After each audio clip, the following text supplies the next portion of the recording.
Salut les bricolos, c'est Cédric de Bricolage Facile et aujourd'hui je voudrais vous parler du perçage du bois, mais surtout le perçage sans abîmer le bois, parce que souvent quand on perce, on n'abîme pas du tout, on a peu de chances d'abîmer la surface supérieure, mais par contre c'est pas toujours le cas pour la surface inférieure. Donc je vous propose une technique simple à appliquer et qui vous permettra d'avoir un résultat nickel. Donc on va voir tout ça dans la séquence qui suit. À tout de suite. Alors pour percer du bois, il faut forcément deux outils indispensables. On a bien sûr d'un côté la perceuse visseuse comme celle-ci. Alors pas forcément comme celle-ci puisque ça c'est une perceuse à percussion. Donc du coup si vous utilisez un modèle de ce type, il faut bien la mettre en mode perçage et pas du tout la mettre en mode percussion parce que sur le bois ça va pas avoir un effet très positif. Alors bien sûr il faudra aussi un foret ou une mèche à bois. Pour percer du bois, donc ce sont des accessoires particuliers et notamment on les reconnaît avec une pointe que vous voyez ici et donc qui permet de les reconnaître assez facilement. Donc une pointe qu'on va utiliser pour le perçage quand on va pointer en fait le bois et surtout ce qui va nous permettre d'aller très vite dans les tours avec la perceuse pour pouvoir percer efficacement le bois. D'ailleurs pour le bois, contrairement à un matériau dur, on va visser à vitesse élevée. Donc sur une perceuse comme celle-ci, on a deux vitesses. Donc je vous conseille de vous mettre en vitesse 2 pour un résultat efficace. Voyons maintenant ce qui se passe si je perce de l'OSB avec une mèche à bois de 20 mm. Donc c'est quand même une mèche d'un gros diamètre.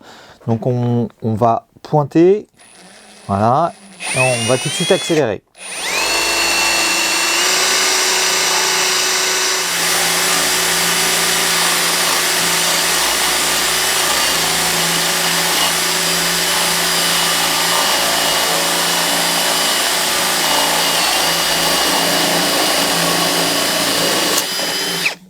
Ce qui devait arriver arriva, donc on a éclaté l'OSB, normal puisque ce sont des lamelles de bois très fines, donc du coup forcément lorsqu'on arrive à proximité de la surface, si on n'a pas de maintien ou de surface qui permet de maintenir l'OSB en place, on va venir l'éclater puisqu'on va en fait exercer une certaine pression sur la mèche et donc du coup sur les fibres de bois. Donc pour éviter ça, on va voir tout de suite comment on fait. Donc on va utiliser tout simplement une planche de support qu'on va mettre juste en dessous pour éviter justement que le bois ne craquelle et surtout que les fibres se détachent de la surface du bois. Alors voyons maintenant ce qui se passe si je positionne en fait notre morceau d'OSB que je souhaite percer, que j'ai positionné sur une planche de support qui va permettre de maintenir les fibres en place pendant le perçage. Alors j'ai rajouté ici deux planches d'OSB, j'en ai superposé deux parce qu'en fait, comme la pointe de la mèche est assez longue, du coup je veux vraiment éviter d'abîmer mon plan de travail, donc j'ai rajouté une planche de sécurité.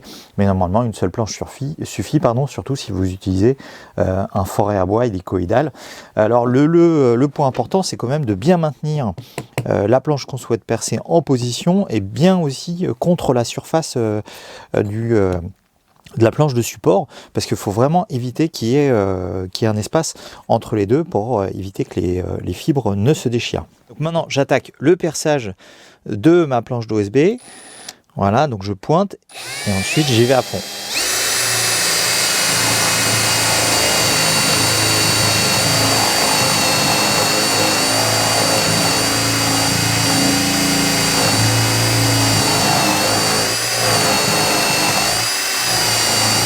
Maintenant que mon perçage est fait, voyons ce qu'il y a derrière.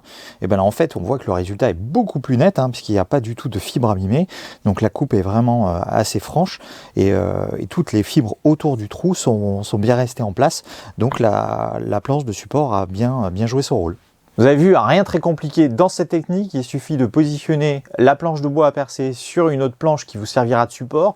D'ailleurs, on appelle aussi cette planche de bois un pare-éclat pour éviter justement les éclats dans le bois. Alors il faut bien maintenir les deux en place, il faut bien faut bien réduire l'espace entre les deux, il faut qu'elles soient complètement solidaires, donc n'hésitez pas à utiliser un serre-joint pour les serrer, pour éviter tout risque justement d'éclat sur la planche à percer. Alors en ce qui concerne la qualité du perçage, pensez aussi à investir dans du matériel de qualité, des forêts avec un bon tranchant. D'ailleurs je vous mettrai en description quelques références de forêts à bois ou de mèches à bois qui pourront vous intéresser si jamais vous n'êtes pas déjà équipé. Donc voilà, donc c'est à peu près tout pour le perçage de bois, rien de très compliqué.